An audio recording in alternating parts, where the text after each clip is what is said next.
Նաև կստուգվի երեխայի ծնողների և երեխայի Ռուսաստանի Դաշնությունում գտնվելու օրինականությունը։ Ես այստեղ ուզում եմ հատուկ ուշադրություն հրավիրել բոլոր այն մեր հայրենակիցների, ովքեր Ռուսաստանի Դաշնություն են մեկնել ընտանիքներով և որոնց երեխաները այս պահին էլ սովորում են դպրոցներում։ Ճիշտ է, մինչ այդ էլ արդեն սկսել էին արդեն իսկ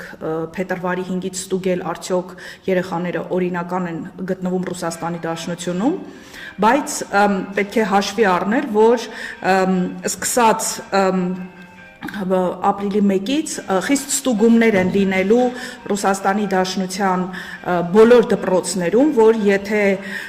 երեխաները օրինակ գրանցումը իրենց կեղծ է կամ գրանցման ժամկետը լրացել է, ապա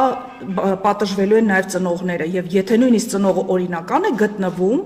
ապա հնարավոր է նաև նրա օրինական գտնվելը չեղարկվի և հնարավոր է նաև արտաքսում լինի ծնողների և երեխաների։ Այս փուլում այն հայ միգրանտները, որոնք գտնվում են Ռուսաստանում, ինչ ունեն անելու,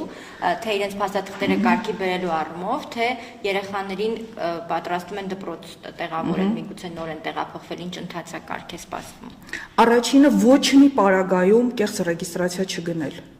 Կեղծ ռեգիստրացիան ուղիղ տանելու է դեպի